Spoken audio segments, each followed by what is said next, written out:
नमस्कार, मी प्रिया काळे. तरुण भारतच्या न्यूज बुलेटिनमध्ये आपल्या सर्वांचं स्वागत. आता पाहूया ठळक घडामोडी. आज मंगळवारी सकाळी सामरा बेळगाव येथील श्री महालक्ष्मी देवीचा अक्षतारोपण सोहळा उत्साहात पार पडला. या यात्रेला आज मंगळवार दिनांक 14 मे रोजी सुरुवात झाली असून बुधवार दिनांक 22 रोजी या यात्रोत्सवाची सांगता होणार आहे.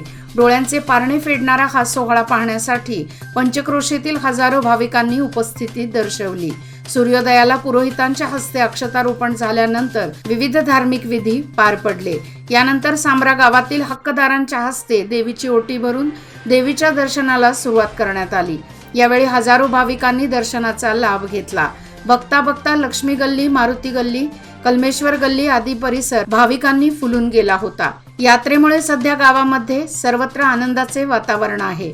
यात्रोत्सवासाठी महालक्ष्मी देवी यात्रा कमिटीचे अध्यक्ष राजू देसाई, उपाध्यक्ष भरमगौडा पाटील, खजिनदार वायजी धर्मोजी, सदस्य नागेश देसाई, इराप्पा जोई, सिद्धराई अड्डी यांच्यासह अनेक ग्रामपंचायत सदस्य व ग्रामस्थ बहुसंख्येने उपस्थित होते. बेळगाव किल्ला परिसरात मोठ्या मालवाहू वाहनांना प्रवेशबंदी घालण्यात आली आहे. त्यामुळे या निर्बंधाची अंमलबजावणी करण्यासाठी किल्ल्याच्या प्रवेशद्वारासमोर ठराविक उंचीवर लोखंडी कमान सुद्धा उभारण्यात आली आहे. मात्र बरीच अवजड वाहने येथून ये जा करतच असतात. अशातच येथून पाण्याच्या बाटल्या वाहून नेणारी रिक्षा या कमानीमध्ये अडकल्याने काही काळ गोंधळ निर्माण झाला होता. आज मंगळवारी सकाळी बेळगाव जिल्हा रुग्णालयाकडून कोल्हापूर सर्कलकडे जाणाऱ्या आणि BD जत्ती कॉलेज जवळील चौकात सिग्नलच्या ठिकाणी वाहतूक नियंत्रणासाठी उभारण्यात आलेल्या पोलीस चौकीला एका नियंत्रण सुटलेल्या ट्रकने जोराची धडक दिली. या ट्रकच्या धडकेत संपूर्ण चौकीच उडून रस्त्यावर पडली. त्यामुळे चौकीचे नुकसान झाले आहे. सुदैवाने सकाळची वेळ असल्याने वर्दळ कमी होती, अन्यथा मोठा अनर्थ घडला असता.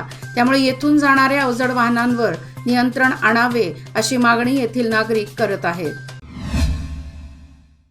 बेळगाव उत्तर मतदारसंघाचे आमदार आसिफ उर्फ राजू सेठ यांनी आश्रय कॉलनी आणि खुसरो कॉलनी, महांतेश नगरमध्ये असलेल्या पायाभूत सुविधांची सर्वकष पाहणी केली. या भेटीचा उद्देश गटर, रस्ते आणि कचरा व्यवस्थापन सुविधांच्या स्थितीचे मूल्यांकन करणे, सुधारणेसाठी क्षेत्रे ओळखणे यावर लक्ष केंद्रित करणे हे होते. स्थानिक रहदारी महामंडळाचे अधिकारी आणि सुपुत्र अमान सेठ यांच्या समवेत आमदार आसिफ सेठ यांनी समुदायाच्या समस्यांचे निराकरण करण्यासाठी सक्रिय दृष्टिकोन दाखवला. या पाहणी दरम्यान आमदारांनी परिसरातील रहिवाशांशी संवाद साधून परिसरातील गटर, रस्ते व कचरा व्यवस्थापन या समस्या जाणून घेतल्या.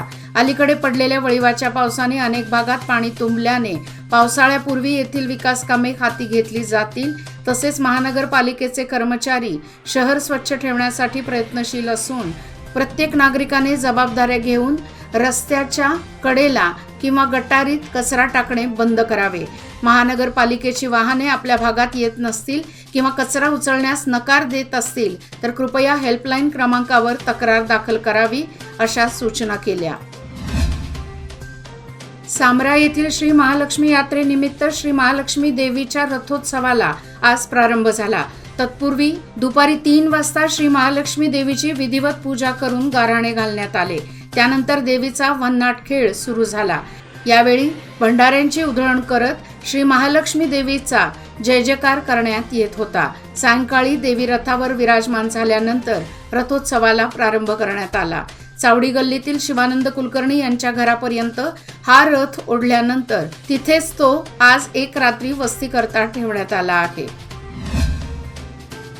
सध्या देशभर सर्वत्र कडक उन्हाळ्यामुळे अनेक ठिकाणच्या विहिरी, नदी, नाले कोरडे पडू लागले आहेत. अनेक ठिकाणचे उन्हाचे तापमान 40 अंशाच्या पार जाऊन पोचले आहे. अशातच रविवारी झालेल्या बेळगाव जिल्ह्यातील वळिवाच्या पावसाने घटप्रभा नदीच्या पाण्यात प्रचंड वाढ झाल्याने ही नदी दुथडी भरून वाहून जात आहे. त्यामुळे गोकाक येथील जगप्रसिद्ध धबधबाही सध्या ओसंडून वाहत आहे. मे महिन्यात कोसळणाऱ्या या धबधब्यामुळे नदीकाठच्या शेतकऱ्यांना काहीसा दिलासा मिळाला आहे. लोकसभा निवडणूक जाहीर झाल्यानंतर आचारसंहिता लागू झाली.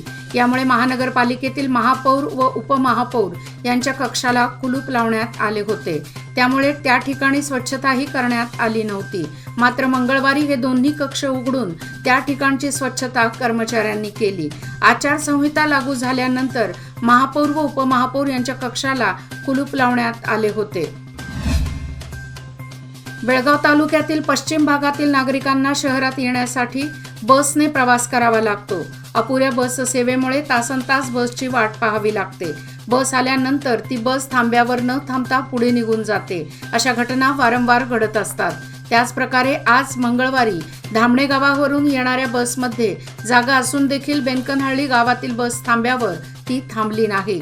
त्यामुळे संतप्त युवकांनी बसचा पाठलाग करून बस थांबवण्याचा प्रयत्न केला. मात्र चालकांनी त्या युवकांच्या अंगावर बस घालण्याचा प्रयत्न केल्याने संतप्त झालेल्या युवकांनी रस्त्यावर आपल्या गाड्या आडव्या लावून बस थांबवण्यात आली.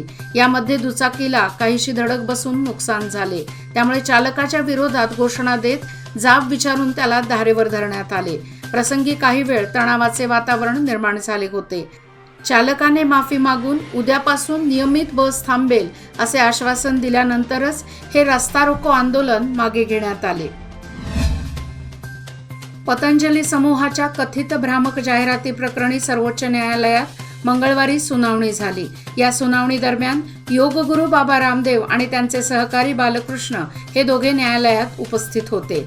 न्यायालयाच्या आदेशाच्या अवमानाप्रकरणी न्यायाधीश हिमा कोहली आणि अहसानुद्दीन अमानुल्लाह यांच्या खंडपीठाने निर्णय राखून ठेवला आहे. तर दुसरीकडे बाबा रामदेव आणि बालकृष्ण यांना न्यायालयाने सुनावणीस उपस्थित न राहण्याची सूट दिली आहे.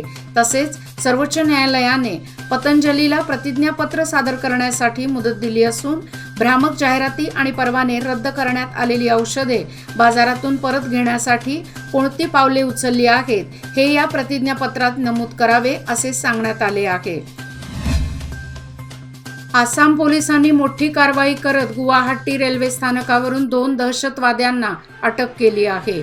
दोन्ही दहशतवादी बांगलादेशी नागरिक असून त्यांनी अवैध मार्गाने भारतात प्रवेश केला होता. तसेच ते मागील काही काळापासून भारतात वास्तव्य करत होते असे पोलिसांकडून सांगण्यात आले. अटक करण्यात आलेले दोन्ही दहशतवादी हे अल कायदा या प्रतिबंधित संघटनेचे सदस्य आहेत. देशाच्या युवांना कट्टरवादात लोटण्याचा त्यांचा प्रयत्न होता. आसाममधील युवकांना चिथावणी देण्याचे काम दोघेही करत होते असे पोलिसांनी सांगितले. गाझाच्या राफा शहरात झालेल्या हल्ल्यात संयुक्त राष्ट्रसंघासाठी काम करणाऱ्या एका भारतीय कर्मचाऱ्याचा मृत्यू झाला आहे. एका रुग्णालयात जात असताना संयुक्त राष्ट्रसंघाच्या एका वाहनावर हल्ला झाला होता. मृत्युमुखी पडलेल्या भारतीय व्यक्ती संयुक्त राष्ट्रसंघ सुरक्षा विभागाचा कर्मचारी होता. मृत भारतीयाचे नाव अद्याप जाहीर करण्यात आले नाही, परंतु तो माजी सैनिक असल्याचे समजते. संयुक्त राष्ट्रसंघ महासचिव अँटोनियो गुतेरेस यांनी कर्मचाऱ्याच्या मृत्यूप्रकरणी दुःख व्यक्त केले आहे. गेल्या 7 ते 8 वर्षांपासून बंद असलेल्या चन्नेवाडी तालुका खानापूर येथील मराठी शाळा सुरू करण्याच्या पालकांच्या आणि गावकऱ्यांच्या प्रयत्नांना अखेर यश येताना दिसून येत आहे.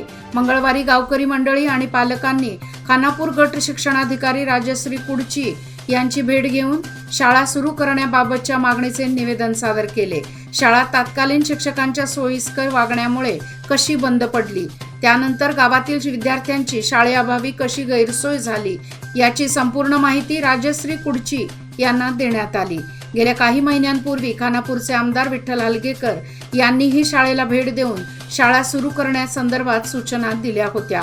त्यामुळे अधिकाऱ्यांची बैठक घेऊन शाळा सुरू करण्यासंदर्भात निर्णय घेऊ व सद्य परिस्थितीत प्रतिशिक्षकांची नियुक्ती करण्यासंदर्भात जिल्हा शिक्षणाधिकारी यांच्याशी चर्चा करून तात्काळ कार्यवाही करू असे आश्वासन गट शिक्षणाधिकाऱ्यांनी ग्रामस्थांना दिले. मुरगुड तालुका कागल येथील पत्रकार प्रकाश तिरोळे यांच्यावरती कोल्हापूर जिल्हा शिवसेना शिंदे गटाचे अध्यक्ष राजेकांत जमादार यांनी आपल्या सहकाऱ्यांसमवेत पत्रकारावरती केलेला हल्ला हा निषेधार्ह आहे. हा लोकशाहीचा गळा दाबून लेखणी स्वातंत्र्य हिरावून घेण्याचे कार्य समाजातील अति विघ्न संतोषी आणि माथेफिरू लोक करत असून यांच्यावरती कडक कारवाई करून त्यांना तात्काळ अटक करावी अशी मागणी कोगनोळी पत्रकार संघाच्या वतीने आयोजित बैठकीत करण्यात आली। या समाजकंटकांचा व पत्रकारावरील भ्याड हल्ला केलेल्या घटनेचा जाहीर निषेध करण्यात आला। यावेळी शाहीर संभाजी माने, अनिल अकोळे पाटील, प्रीतम शिंत्रे, योगेश माने, राज कोळेकर आदी उपस्थित होते। याचबरोबर आजचे बातमीपत्र इथेच संपले। अधिक माहिती आणि ताज्या घडामोडी करता पाहत रहा तरुण भारत न्यूज चॅनल। तसेच आमच्या चॅनलला लाईक, शेअर आणि सबस्क्राईब करायला विसरू नका आणि विश्वासार्ह बातम्यासाठी दररोज वाचा दैनिक तरुण भारत। धन्यवाद।